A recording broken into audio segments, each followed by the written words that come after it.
Christine Daniel, merci de m'avoir accueilli chez vous et d'accepter cette interview. On se connaît depuis quelques années, quand vous étiez en France, à Paris, et quand vous êtes venu au Rwanda, on a échangé plusieurs fois pendant que vous construisez cette maison, cette belle maison, finalement une maison d'échange culturel. Quel est le ressenti profond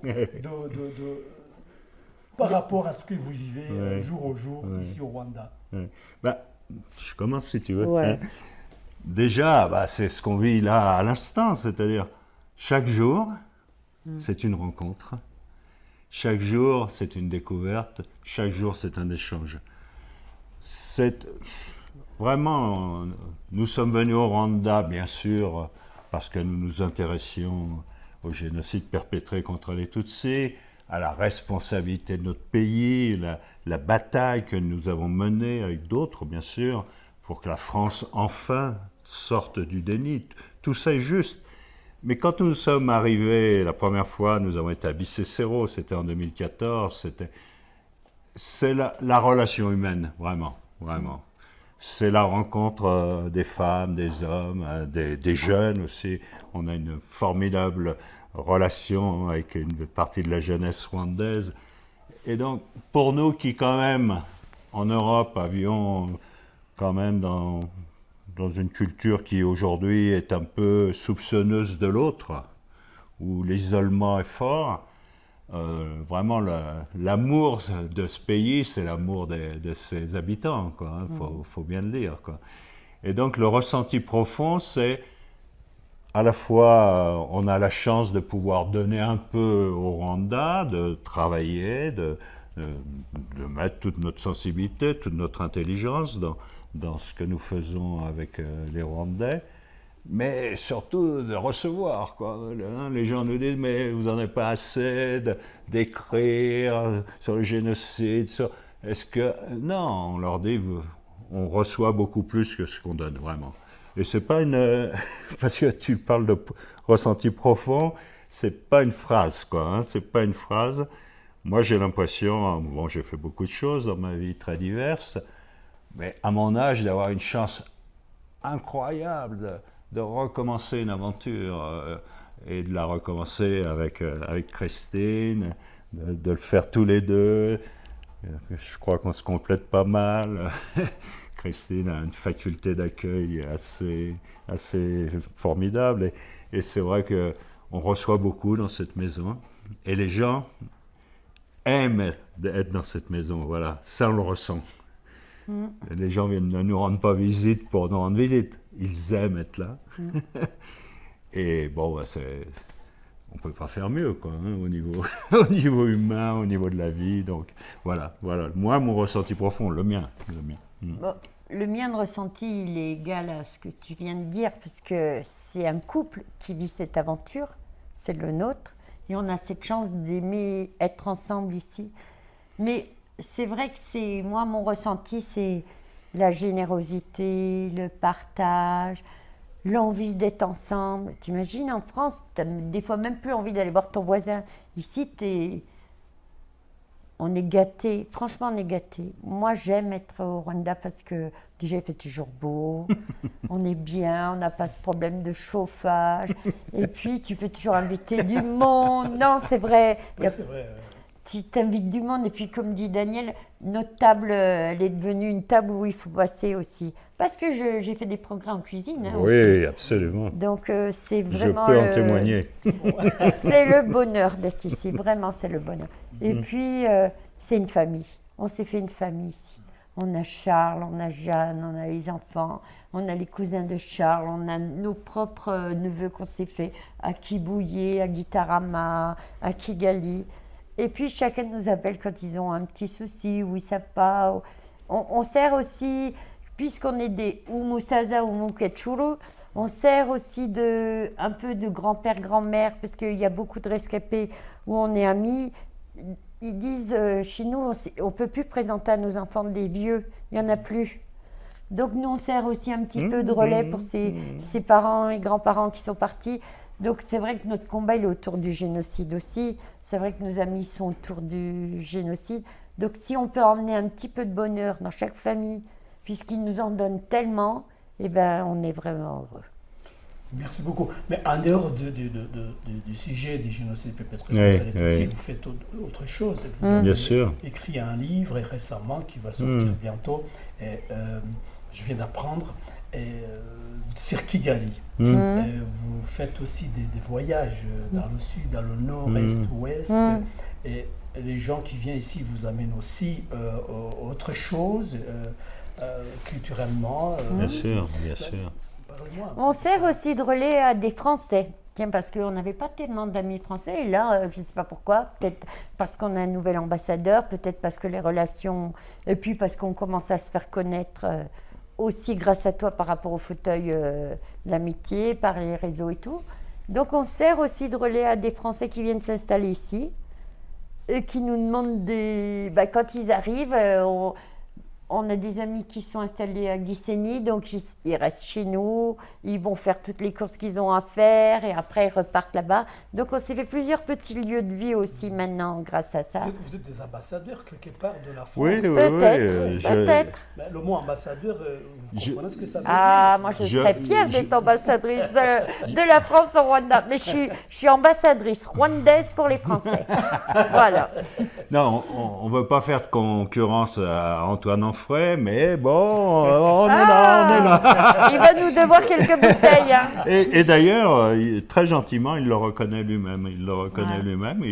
Il a été surpris de la qualité de notre insertion et de la diversité des gens. Et c'est un homme vraiment qui est adapté à la reprise des relations fortes avec la France. Je crois que là, on est sur une nouvelle époque, vraiment. Mais tu as raison de dire que si on est venu à partir du génocide, moi je suis venu aussi parce que toute ma vie c'était aussi la décolonisation, c'était la lutte pour l'indépendance en Algérie. Moi j'ai manifesté dès l'âge de 12 ans, etc. Et donc on a aussi l'impression d'être là où il faut, au moment où il faut, c'est-à-dire au moment où l'Afrique bouge et prend vraiment son indépendance, vraiment. C'est maintenant qu'elle apprend son indépendance, on sent ça. Explique. On a vécu, hélas, les fausses indépendances, on peut le dire. Hein. Un peu la plaisanterie, parfois la plaisanterie un peu rude des indépendances. Et on sent aujourd'hui quelque chose de neuf, vraiment. Et le Rwanda joue un rôle quand même tout à fait central dans cette affaire, au niveau de ce qu'il fait dans son propre pays, bien évidemment, mais au niveau panafricain, on sent qu'il y a vraiment quelque chose. Et être là, à ce moment-là, de mon histoire personnelle, qui était quand même cette histoire-là, était l'histoire de la bataille pour les indépendances, l'histoire de ce qu'on appelait le tiers-monde, où on voulait vraiment... Toute notre jeunesse, ma jeunesse était une jeunesse vis-à-vis du monde. Pas comme aujourd'hui en France, où la France semble sur elle-même. Donc pour moi, être là, à ce moment-là, de voir ce pays qui a l'humilité de ne pas se donner comme modèle, qui montre qu'il est tout à fait spécifique, qu'il a une histoire très spécifique, mais qui en même temps démontre qu'on peut trouver des ressources, y compris dans son histoire, dans sa culture, pour être son propre artisan de la place que doit tenir l'Afrique dans le monde. Ouais, c'est une satisfaction profonde. Et moi, je suis vraiment content d'être là, à ce moment-là de ma vie, quoi. Voilà, je pouvais pas trouver mieux, quoi. Donc, c'est pas seulement donc l'histoire du génocide, tu as raison, c'est tout un contexte de notre époque, de notre temps, quoi, hein, absolument. Donc on est... Et le livre sur Kigali, d'ailleurs, je l'ai fait un peu... C'est ma question. Je l'ai fait un peu dans cet état d'esprit-là, parce que c'est vrai que quand on vient à Kigali, on s'aperçoit qu'il manque beaucoup de choses, ne serait-ce que sur le pays lui-même. Bon, pas de livre sur Kigali, par exemple, actuellement, quasiment pas. Et donc, moi, je me suis dit, puisque je suis un peu confiné de temps à autre, autant faire un livre qui soit un livre qui partent des origines de la ville à demain, au Kigali de demain, mais qui soient en même temps une ouverture pour des gens qui viennent. Il y a beaucoup de gens qui viennent et qui veulent venir au Rwanda. C'est vraiment une destination maintenant dont on voit toute l'ampleur qu'elle prend. Qu'ils puissent avoir une ouverture sur la ville, qui est vraiment une ville tout à fait un peu extraordinaire en Afrique pour tout un tas de raisons, mais aussi sur la culture rwandaise, sur le Rwanda tout entier, voilà. Donc c'est plutôt, je suis pas historien, je suis pas urbaniste, mais j'ai voulu faire quelque chose qui soit agréable à lire en même temps, qui ait un peu de qualité littéraire, parce qu'il y a aussi une tradition. Et puis en plus, on a trouvé un artiste rwandais, peintre, qui va illustrer le livre, qui s'appelle Jean-Claude Ngumiri. Je le connais très bien, qui vit en Hollande. Oui, voilà. Qui vit en Hollande. Donc il participe, parce qu'en fait, chaque fois qu'on fait quelque chose, c'est aussi avec un Rwandais. Je l'ai vu dans le fauteuil déjà. Oui, il est venu. C'est une belle personne. C'est un grand artiste. Ouais, vraiment. Un grand artiste, parce que moi j'ai vu qu'il accepte. Ouais, j'ai vu ses carnets de voyage où il croque. C'est ça qui m'a beaucoup plu chez lui. Il croque une situation, il croque un paysage. Et bon, il me fait la gentillesse d'illustrer le livre. Enfin, plus qu'illustrer, ça va être écrit et dessin vont avoir le même niveau de qualité, j'espère. Et je pense qu'on va avoir quelque chose d'intéressant. C'est un homme, c'est un grand homme, c'est un grand artiste discret dans ce qu'il fait. Oui. Vous avez la chance de travailler. Ah oui, c'est une grande chance. C'est devenu un frère. Franchement, c'est devenu un frère. Et on est une famille avec Ngumiri. C'est un professionnel. Un grand professionnel, très rigoureux. Non, je mesure Il arrive bientôt. Je mesure le niveau artistique et vraiment, ça m'a fait très plaisir qu'il accepte. Vraiment, j'osais pas parce qu'on cherchait des photos. On cherchait des photos, tu vois, pour le livre. Et puis on a fait quelques archives photographiques. Et on s'est aperçu tout à fait, c'est conforme à ce que je dis sur le livre. D'ailleurs, Kigali, longtemps, n'a pas été un lieu touristique. C'est-à-dire, même lors de la colonisation, alors que les colons prenaient des photos partout, allaient au bord du lac Kivu, les merveilles de Rwanda, il n'y a pas de photos de Kigali, vraiment. Il y a beaucoup de Nyanza. Et les seules photos de Kigali, c'était les personnages, quoi, les autorités, etc. Mais tu vois pas Kigali, quoi. Il y a pas. Donc il faut retracer par le dessin. On va en parler quand vous allez sortir officiellement le livre. Je vous invite déjà sur mon canapé. Et puis avant de faire cette interview promotionnelle de ce livre, est-ce qu'il y a moyen de connaître le titre? Le titre, c'est « Si Kigali était compté ». Parce que j'ai voulu aussi que ce soit aussi une entrée poétique dans Kigali. C'est une terre de poètes, c'est pas une terre d'écriture, le Rwanda, mais c'est une terre d'oralité, on le sait, de poésie. Donc j'ai voulu entrer dans l'histoire un peu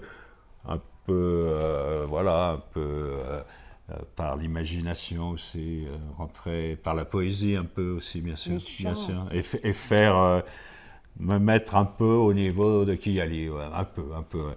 Il y aura encore beaucoup à écrire sur Kigali après mon livre, c'est sûr. En tout cas, je suis très honoré d'être reçu par Daniel et Christine Loscorn. Rugamba et Gasaro. Rugamba na Gasaro. Voilà. Ikinyarwanda. Murakoze cyane. Imana y'u Rwanda ikomeze ibarinde. Merci beaucoup. Que Dieu du Rwanda vous garde. Merci à toi. Merci à toi. C'était un plaisir d'être avec toi. Vraiment.